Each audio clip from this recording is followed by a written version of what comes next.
Bismillahirrahmanirrahim.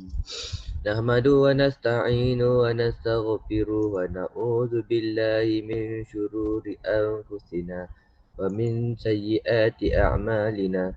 Man yahdihillahu fala mudilla lahu wa man yudlil fala hadiyalah. Nashhadu an la ilaha illallah wa nashhadu anna Muhammadan abduhu wa rasuluh. Amma ba'du.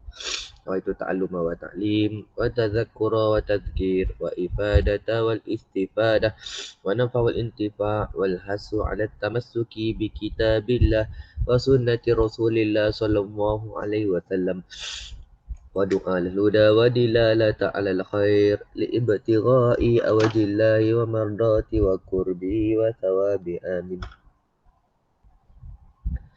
Baik, kelas last kali kita kat mana dekat wadih al-murad bi kalimati wahiyya raghibatun ke? Ke kat mana? Ingat kat mana? Last kali kelas kita kat mana? Sabrina kat mana kelas kita Sabrina?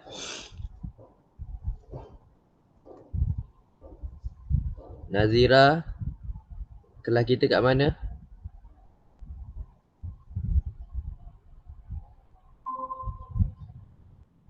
Oh, ada Ikram. Kelas kita last kali kat mana ya?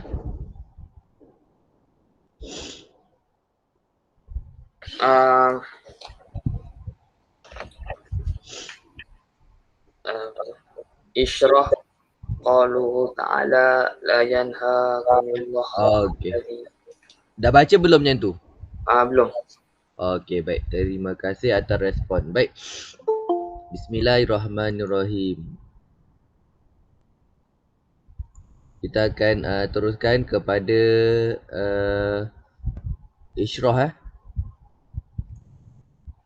Isyrah qaulun ta'ala la yanhaakumullahu 'anil ladzina lam yuqatilukum fid din. Kan? Dia kata tidak Allah larang kamu anil ladzi daripada mereka-mereka yang lam yuqatilukum tidak memerangi kamu fiddin dalam agama. Itu terjemah perkata je lah kan. Nanti nak terjemah lebih tepat tengok dalam Quran terjemahan.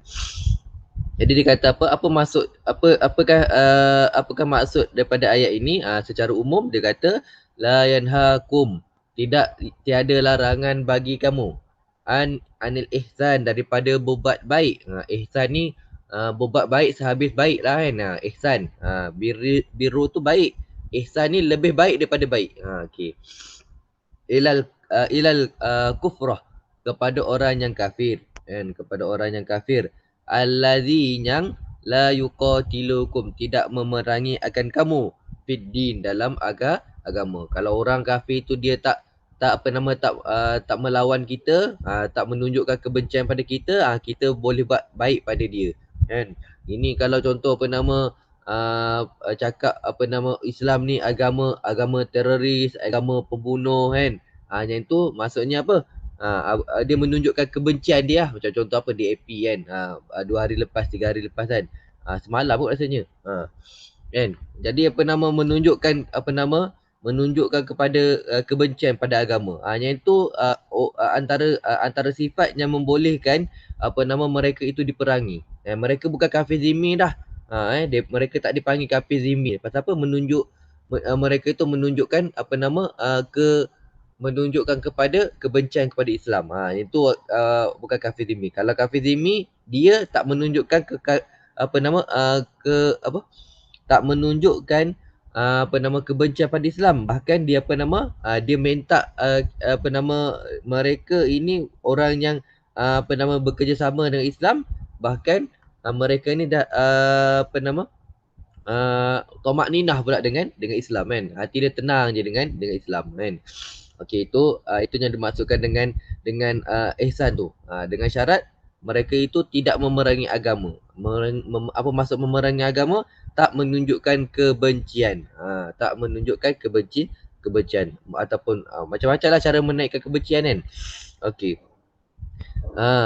Fiddin kan nisa, seperti orang-orang perempuan, wa dha'ifah, dan orang-orang yang lemah, minhum di kalangan mereka. Tak kisahlah orang mereka tu kafir daripada sudut mana kan. Orang perempuan ke, kanak-kanak ke, orang tua ke, mereka ini kita boleh buat baik kepada mereka. Allahu a'lam. Manhum al-kufar, siapakah mereka-mereka yang kafir? Allazi, yang yajuzu harus al-ihsanu ilaihim, kita buat baik kepada mereka. Ini jawab balik sama je. Allati la yuqatilu, yang mana mereka itu tidak memerangi al-muslimina, orang-orang Islam, fiddin, dalam agama.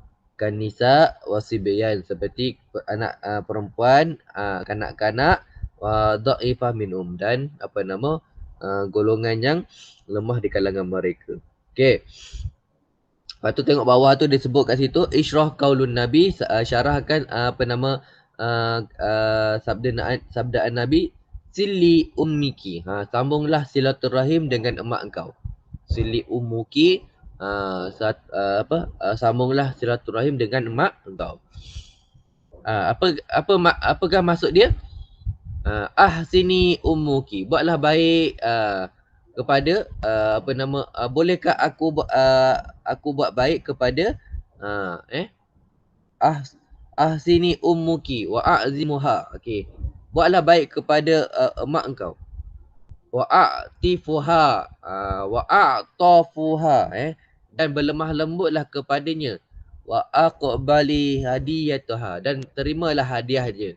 Dan terimalah hadiahnya. Buat baiklah engkau pada mak engkau, dan berlemah lembutlah engkau pada mak engkau. Wa aqbali hadiyataha, dan terimalah engkau akan hadiahnya. Itu maksud sili tadi tu. Ada 3 perkara. Buat baik, berlemah lembut, lepas tu aqbili. Itu kalau kafir.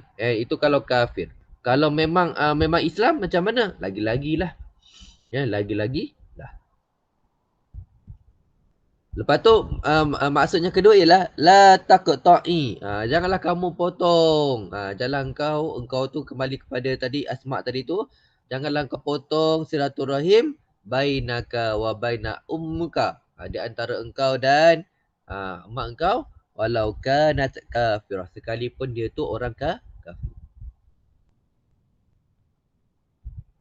Okey itu kita tengoklah kat situ. Penting kat situ. Dia ada dua maksud. Kalau antum boleh bagi yang pertama, bagi yang pertama. Kalau boleh bagi yang kedua, bagilah yang kedua. Sebab tu kalau antum faham betul-betul apa yang ana cakap ni, antum boleh buat ayat antum sendiri. Tak semestinya hafal. Ya Sabrina, tak semestinya hafal. Gunakan bahasa kekuatan bahasa Arab yang ada tu.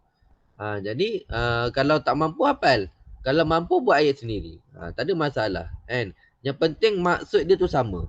InsyaAllah nanti bulan 11 nanti kita akan cuba repeat semua tajuk ni dalam masa sebulan, insyaAllah. 22 tajuk dalam masa sebulan. Okey. Sebelum tu saya nak ingatkanlah juga, tolonglah hafal 10 hadis tu. Bulan 10 ni saya nak tanya. Kalau bulan 10 ni Ustazah Sida suruh buat ujian lisan, saya akan buat. Saya tak saya tak ada sepatutnya ujian lisan tu bulan lepas.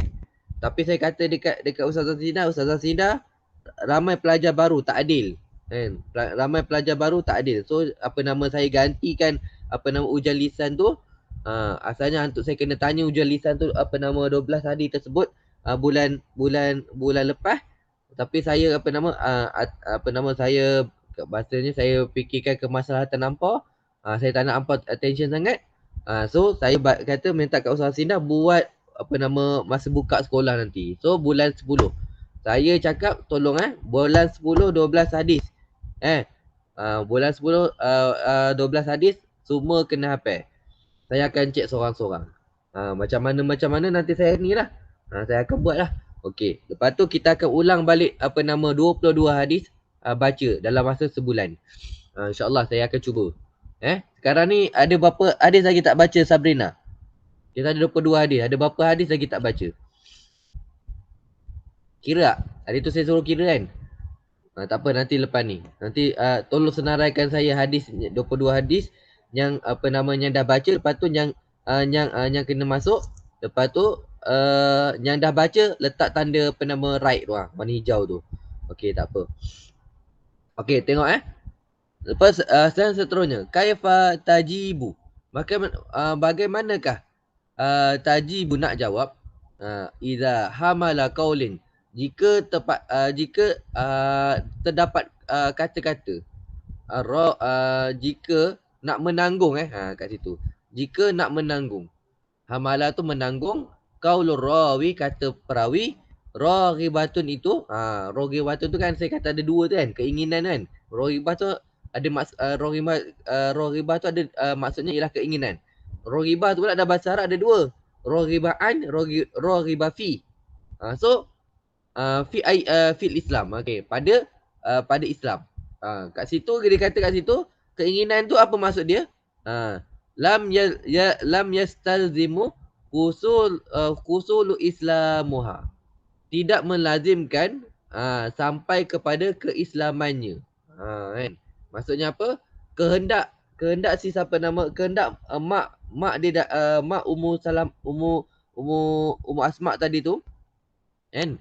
Mak Asma tadi tu dia datang keinginan dia nak silaturahim dengan apa nama dengan Asma tadi tu sebab ada keinginan.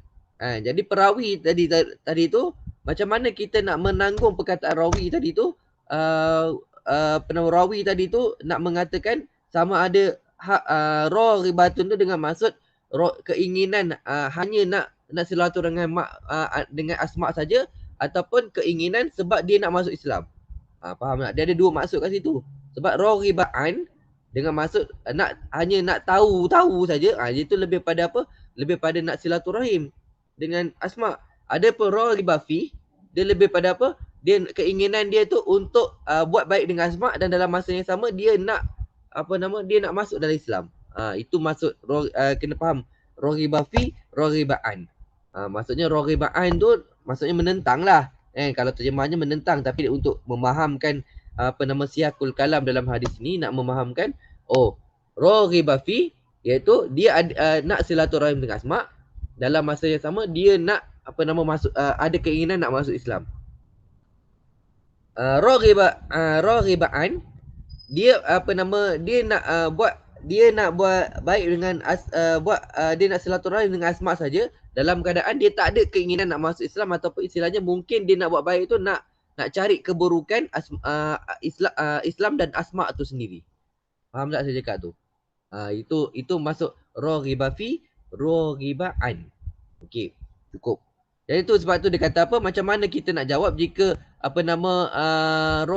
raghibatun itu dengan maksud kita nak tanggung perkataan raghibah tu, sebab raghibah tu ada dua maksud.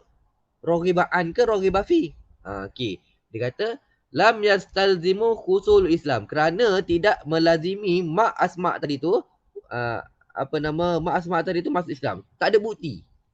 Pertama, sebab tak ada bukti mengatakan mak Asma itu masuk Islam. Okey, satu. Kedua, lam yasib min zikruha. Tidak tidak mendatangkan, tidak ada kesan min zikruha daripada sebutannya Asma tadi tu fi sahabah, pada pada menyebutkan mak dia tu buat baik dengan Asma tadi. Mak dia tu buat baik pada Asma, ataupun kat sini fi sahabah tu pada riwayat sahabat-sahabatnya lain. Okey, kita ambil kat situ yang kedua tu lah, lam yasib min zikruha, tidak berlaku ataupun tidak terdapat min zikruha dalam sebutan Asma tadi tu fi sahabah, pada pada kaul sahabat mengatakan mak dia tu masuk Islam. Okey, ataupun berbuat baik tu sebab nak masuk Islam. Okey, itu maksud sahabah dia tu. Sahabah tu ada dua maksud so kita kena tengok pada siyakul kalam lah. Siyakul kalam ni apa? Siyakul kalam ni maksudnya kefahaman kita daripada kata-kata hadis. Sebab tu kita nak tengok tu kita kena tengok secara menyeluruh. Tak boleh tengok seketul-seketul. Ataupun istilahnya bahasanya tak boleh tengok secara harfun bir harfin. Tak boleh macam tu. Ada perkara kita boleh tengok harfun bir harfin. Ada perkara kita kena tengok pada siakul kalam. Okey, contohnya macam ni lah sebab dia berkaitan dengan hukum. Sebab dia berkaitan dengan hukum. Allahu a'lam. Okey. Boleh teruskan lagi? Okey. Saya nampak ni Ikram beranggut kat situ daripada skrin saya. Saya tak nampak kat belakang tu. Tapi saya nampak bayang-bayang dia. Tak apa. Jadi mustanidan, bersandarkan. Mustanidan bersandarkan biqaulin Nabi dengan sabda Nabi SAW. Sili ummiki, sambungkanlah hubungkanlah silaturahim dengan emak kau. Okey, dia kata apa? Soalan kata baru dia tadi datangkan pembayaran baru. Ni baru dia punya konteks soalan. Tahaddas, bincangkan. Isnaini, dua perkara. Mimma, daripada apa? Yustafadu bih, boleh diambil daripada sili umuki tadi. Boleh diambil daripada sili umuki. Kena ingat tu. Kena ingat perkara itu. Apa dia? Dia ada satu apa nama mustanidan bil hadis. Satu lagi mustanidan pada perkataan-perkataan tertentu saja. Dia boleh buat soalan macam tu. Dia boleh buat soalan macam tu. Maksudnya soalan ni soalan aras apa? KBKK, kebat aras 4 dari 5. 4 dari 5 iaitu apa? Menganalisis dah lah. Boleh sampai 6 pun ada. Sampai 6 pun ada. So soalan tu apa nama tak semestinya kita apa nama yang ada dalam kitab saja. Apa yang kita faham daripada hadis. Faham ke faham? Okey, ini ustaz saya ni datangkan sikitlah, dia kata apa? Masyru'iyatun silaturrahim, pensyariatan silaturrahim al-kafirah, orang yang kafir, karrahimil muslimah. Seperti silaturrahim dengan orang yang Islam. Maksudnya apa? Kita kena hubungkan silaturrahim tu sekalipun orang tu orang kafir. Kan? Sekalipun orang kafir. Kita tengoklah kan. Macam apa nama Ustaz Abid Liu kan. Orang kafir pun siap datang, siap dia pergi dekat ni lagi, dekat Tokong lagi kan. Kita tengok yang masa PKP dia tu kan. Oh, keliling rumah Tokong. Apa nama ni, bagi apa? Bagi bantuan. Kan? Alhamdulillah apa semua kan. Siap sebut ni kan. Tapi kita kena pandai lah kan. Apa nama, kita kena berbahasa lah kan. Kita kena berbahasa. Kita kena pandai berbahasa. Sebab tu kita kena belajar akidah lebih. Kita kena belajar akidah lebih. Jangan sampai kita pula pergi mengiyakan dalam keadaan tak sedar itu adalah Tuhan kepada orang itu adalah Tuhan. Tak boleh. Nanti orang contoh kan. Ni soalan lah sikit luar. Saya nak cerita pasal kafirah tu.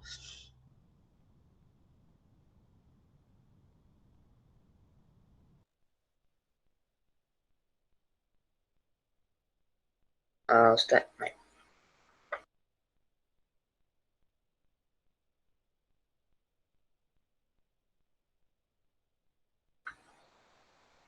Ustaz, mic terbuka Ustaz. Mic terbuka.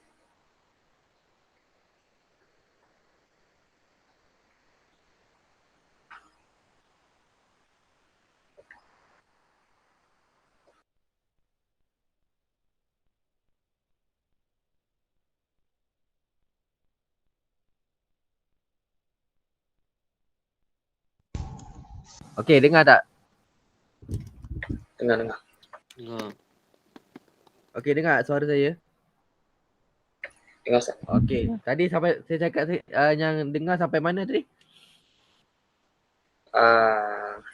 Kena belajar akidah lebih. Okey, akidah lebih Jadi disebut macam ni. Contohlah, saya bagi contoh Kenapa kena belajar akidah lebih? Contoh Ikram contoh Ikram ada anak, ada isteri. Satu hari Ikram naik kereta. Satu hari Ikram naik kereta. Sebelah Ikram ada isteri nombor 1. Belakang Ikram ada isteri nombor 2. Lepas tu sebelah isteri nombor 2 adalah anak-anak 2 orang kan. Contohlah 2 orang, 3 orang kan.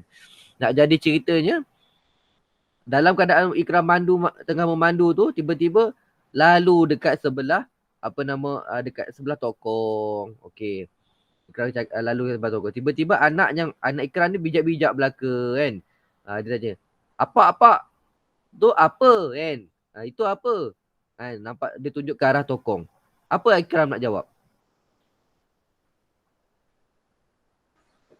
Apa hang nak jawab dekat anak hang? Itu Ha, tokong. itu? Tokong. Itu tokong. Lepas tu anak cakap pula, tokong tu apa pak? Tempat semayang bagi kaum budak. Tempat sembahyang kaum budak. Okey. Tempat sembahyang. Kenapa dia sembahyang dekat situ pak? Tak sembahyang dekat masjid? Sebab kita orang Islam ni tempat semayang dekat masjid, mereka dekat tokong. Okey. Kalau anak cakap, oh dalam tu ada Tuhan dia ke?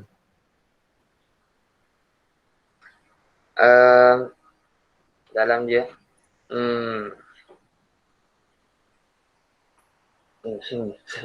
Okey. Terima kasih Ikram. Okey.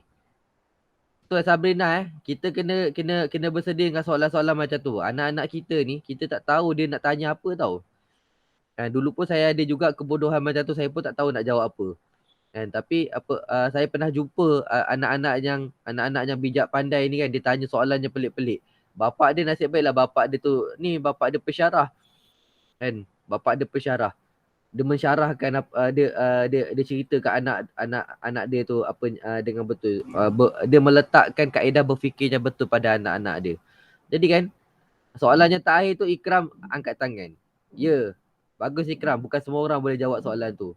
Dulu saya pun tak boleh jawab soalan tu. Sebab kalau kita salah jawab, akidah kita sendiri akan jatuh. Contoh kan, biasa orang cakap tokong ini apa? Kalau anak tanya, tokong ni apa? Kita pergi jawab, itu tokong tempat biasa orang cakap ada ni contoh sajalah buat contoh kan. Orang akan cakap itu tokong tempat Tuhan orang Cina. Apa yang berlaku dengan kata-kata tersebut? Kita sebenarnya telah mengiktiraf bahawasanya ada Tuhan yang lain selain daripada Allah.